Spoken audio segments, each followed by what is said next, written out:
भारत में टेक्नोलॉजी के मामले में हैदरगढ़ चीनी मिल विश्व में महागुरु है। 34 देशों ने यहां आकर खूबियां खंगाली हैं।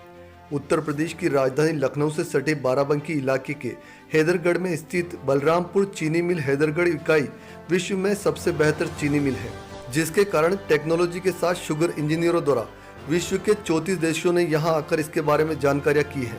नवभारत समाचार न्यूज चैनल के संवाददाता जितेंद्र शुक्ला से मुख्य महाप्रबंधक बीके यादव ने इस संबंध में जानकारी साझा की। आइए सुनते हैं क्या कुछ उन्होंने कहा है। नवभारत समाचार लखनऊ उत्तर प्रदेश से जितेंद्र शुक्ला की एक खास रिपोर्ट। ये चूंकि है हमारी चीनी मिल से संबंधित विषय नहीं है, बट मैं अपनी लेकिन किसानों का मामला आता है, व्यक्तिगत राय ही दे सकता हूँ।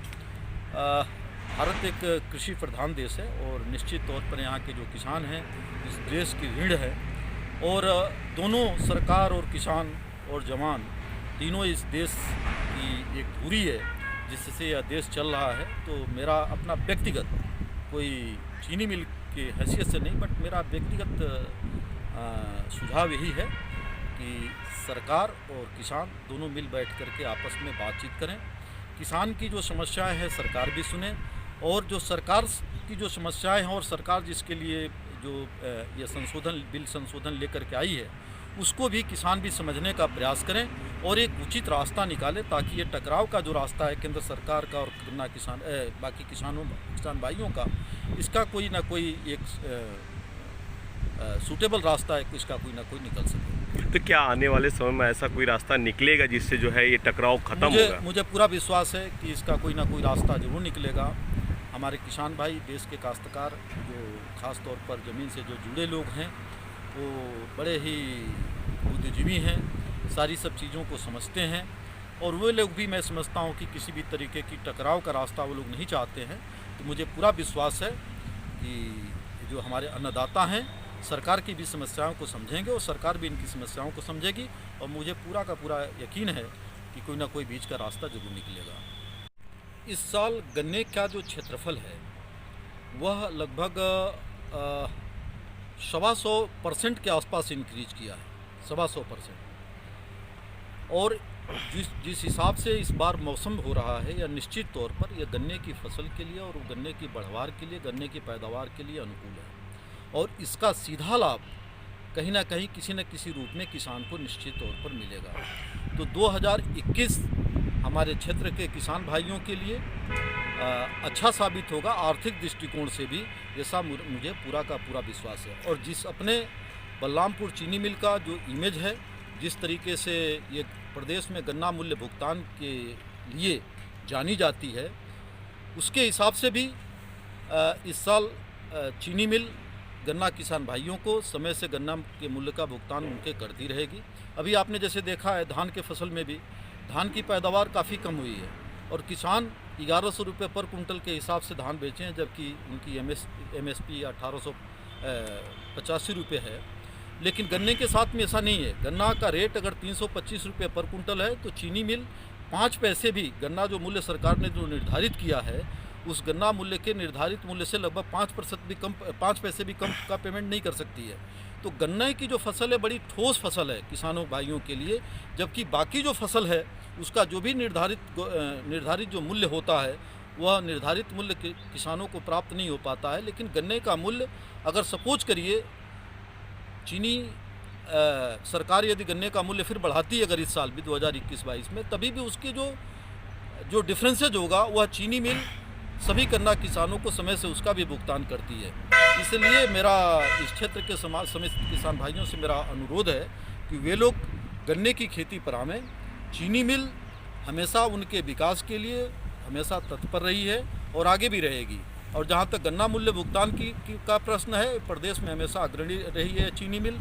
हम दूर दूर से गन्ने की ढुलाई पर हमारा हालांकि ट्रांसपोर्टेशन ज़्यादा खर्चा होता है, लेकिन उसके बावजूद भी गन्ना का मूल्य का भुगतान हम समय से करते हैं, और ये प्रदेश के लिए एक एग्जाम्पल है। कहाँ से सर गन्ना आता है? हमारे क्षेत्र में चूँकि अपने पढ़ाई के अनुसार हमारे पास में गन्ना उपलब्ध नहीं, इस वजह से हमें को सुल्तानपुर, रायबरेली जनपद, फतेहपुर और सीतापुर जनपद से गन्ने का ढुलाई करके हम लोग गन्ने का पेराई का कार्य करते हैं। बाराबंकी में किस प्रकार किसानों को जो है पैदावार के लिए बढ़ावा दिया जा रहा है? हम लोग किसानों के, चूँकि यहाँ पर लेबर की ज़्यादा समस्या है, उसके लिए हम फार्मर्स को छूट पर छोटा ट्रैक्टर हम उपलब्ध करा रहे हैं, ट्रेस मल्चर दे रहे हैं किसानों के लिए। और ट्रेस मल्चर जैसे आपको मालूम ही है कि ख़ास तौर पर गवर्नमेंट की और प्लस पोल्यूशन के हिसाब से ये सरकार ने योजना बनाई है कि किसान भाई अपने खेतों में चाहे धान हो चाहे गेहूं का जो पैडी पुआल है या गन्ने की सूखी पत्ती है उसको जलाना नहीं चाहिए। ऐसे कंडीशन में जो हमारा जो ट्रेस मल्चर है काफ़ी बड़ी उपयुक्त है और इसके बहुत ही बारीक छोटे छोटे टुकड़े कर देता है और जिसके कारण उसमें किसान अगर फिर पानी चला देता है तो सड़ करके फिर खाद के रूप में वो भी हम छूट पर दे रहे हैं। किसानों के गन्ना बुआई की जो मशीन होती है वो भी छूट पर दे रहे हैं, स्प्रेयर छूट पर दे रहे हैं, किसानों को खाद हम छूट पर दे रहे हैं, पोटास छूट पर दे रहे हैं, गन्ने का बीज छूट पर दे रहे हैं। और ख़ास तौर पर जो जंगली जानवर या फिर जो अपने जो पालतू जानवर हैं उनसे गन्ने की खेती का चाहे अन्य फसलों पर काफ़ी नुकसान होता है, उस पर 50% छूट पर हम उसके फेंसिंग के लिए तार भी उपलब्ध करा रहे हैं। तो गन्ने की पैदावार को किस तरीके से बढ़ाया जाए और हम उसमें क्या क्या चीज़ें लगती हैं उस पर करीब करीब सारी चीज़ों पर हम सब्सिडी दे रहे हैं और साथ ही साथ गन्ने की ये सर सब्सिडी जो है आपके बाराबंकी में ये और जो समूह की इकाई हैं जो और चीनी मिलें हैं आपके समूह की, तो वहाँ पे भी सब्सिडी मतलब उपलब्ध है किसानों के लिए? वहाँ पर भी सब्सिडी देते हैं हम लोग, लेकिन हर चीनी मिलों की जो किसानों की जो आवश्यकता है वो अलग अलग है। अब जैसे बाकी जो चीनी मिलें हैं हमारी जो लखीमपुर में लगी हुई हैं, चाहे सपोज करिए बलरामपुर में लगी हुई हैं या फिर अम्बेडकर नगर में, वहाँ पर बीज की समस्या नहीं है, हमारे वहाँ सीड की समस्या है। तो हम लोग जो बाकी जो चीनी मिलें हैं जहाँ पर पर्याप्त मात्रा में प्रचुर मात्रा में बीज उपलब्ध है वहाँ पर हम लोग बीज पर सब्सिडी नहीं देते हैं, लेकिन यहाँ पर चूँकि किसानों के पास में बीज उपलब्ध नहीं है इस वजह से बीज सीड पर भी सब्सिडी हम देते हैं। उनको दूर से ले आकर के बीज पर जो ट्रांसपोर्टेशन का जो खर्चा लगता है वो भी हम लोग चीनी मिल यानी बियर करती है, जो गन्ने का जो रेट होता है फार्मर देता है। फिलहाल 2021 जो है मतलब चीनी मिल समूह द्वारा जो है बेहतर जो है किसानों के लिए लगातार सब्सिडी और बीज उपलब्ध करा रही है। निश्चित तौर पर इसमें कोई शक नहीं है और हम सभी किसान भाइयों से अनुरोध करते हैं कि गन्ने की खेती को अपनावें। गन्ने की खेती से ज़्यादा फ़ायदेमंद दूसरा कोई फसल नहीं है। और हैदरगढ़ चीनी मिल का जो सबसे बड़ी जो विशेषता है वो ये है कि लगभग 50-60 किलोमीटर के रेडियस में जो किसान भाई अपने संसाधन से चीनी मिल को गन्ना आपूर्ति करते हैं, तो आपूर्ति करते समय लगभग आप ये मान लीजिए कि टोकन से लेकर के और गन्ना खाली होने तक उनका टोटल समय 1 से 1.5 घंटा लगता है। यानी 1.5 घंटे में उनकी टाली हम प्रायोरिटी बेसिस पर खाली करा करके और तुरंत उनको हम हमारे जो सेंटर से जो ट्रक आते हैं भले ही उनको हम रोक लें, लेकिन जो किसान भाई हमारे मिल गेट पर गन्ने की आपूर्ति करते हैं उनकी टाली हम 1 से 1.5 घंटे में खाली करवा करके वापस कर देते हैं। जबकि अगर आप अन्य दूसरी चीनी मिलों की अगर बात करें तो वहाँ पर 12 से लेकर के 14 घंटे के आसपास लगता है उनके यार्ड में, लेकिन हैदरगढ़ चीनी मिल में ऐसा नहीं है। तो हम लोग किसानों पर विशेष ध्यान देते हैं ताकि यहाँ पर ज़्यादा से ज़्यादा गन्ने का